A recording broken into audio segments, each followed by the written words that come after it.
mojo, moho, ruokakulttuuria. Miten te sitä lähtisitte määrittelemään? Mitä se on? No, se on varmasti sellainen, että me ollaan ennen kaikkea haluttu viestittää tässä koko kirjassa niin musiikin kauttakin ja kaikkia niin hyvää mieltä ja hyvää fiilistä. Mutta ennen kaikkea tämä ruoka on sellainen, että mitä tämä kirjassa on, eli yksinkertaista, uusia makuja, mutta ennen kaikkea näitä skandinaavisia raaka-aineita, mitä me täältä saadaan, eli kaikki on mahdollista saada täältä. Mutta ennen kaikkea sillä tavalla, että yhdistellen, nyt jos puhutaan mojokastikkeesta, muutso-kastikkeesta, niin sitä voi yhdistellä ihan mihin vaan. Liha, kala, kana, kasvis. Eli suosittelen, se on erinomainen kastike. Erinomainen kastike antaa niin omat soundit siihen hyvään tuotteeseen. On se sitten vaikka se silakka. Visalo varmaan jatkoa tähän vielä. Ja tämä mojo maailmana se on chiliä, se on muita paprikoita, se on tomaattia ja persiliä, korianteria, etc. Ja se maailma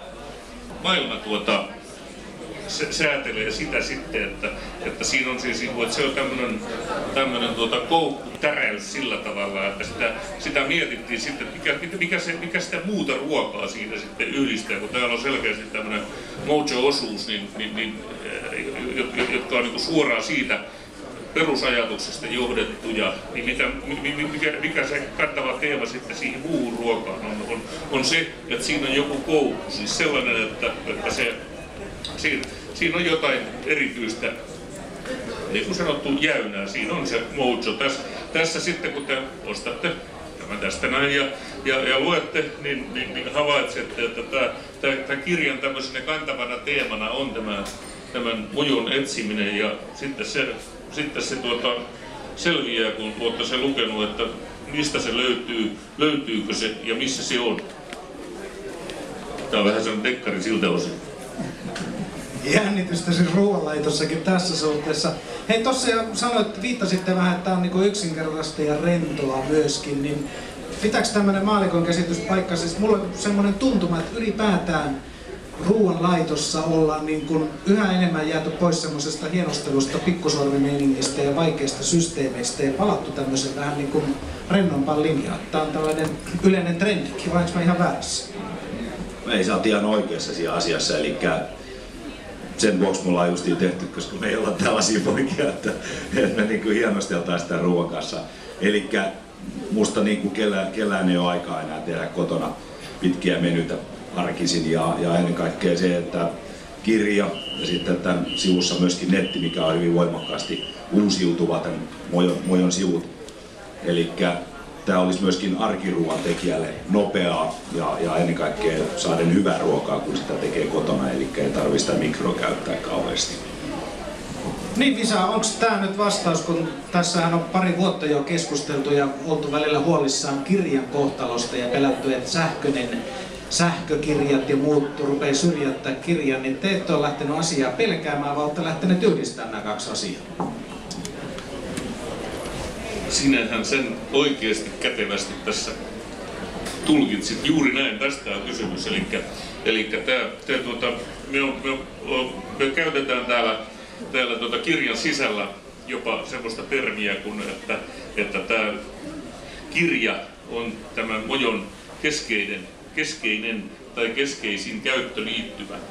Ja sen lisäksi on olemassa tämä musiikki, jonka kautta se elää, ja sitten netti kokonaisuudessaan. Eli tänään on myöskin auennut www.mojo.fi, aika iso ja laaja nettisivukokonaisuus, jossa tämä asia aukenee kirjan ostajille lisää ja niille, jotka mahdollisesti miettivät ostamista tai löytävät muuten ne sivut, niin tuovat mahdollisuuden hypätä tähän maailmaan. Mutta kun tämä kapula on tässä kädessä, niin mun täytyy vielä mainostaa tätä Iiron osuutta tässä sillä tavalla, että paitsi näitä soittolistoja, niin täällä on tosiaan sitä hänen ruokamaailmaansa ja toisaalta tämmöistä verbaalista maailmaansa, joka on itse asiassa aika sanalla sanoen hillitöntä.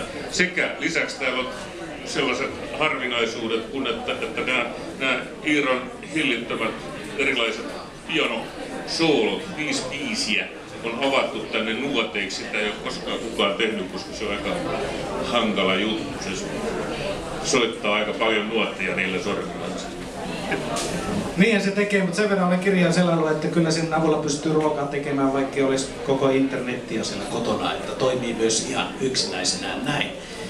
Visa Nurmi ja Antti Vaahtera, paljon kiitoksia.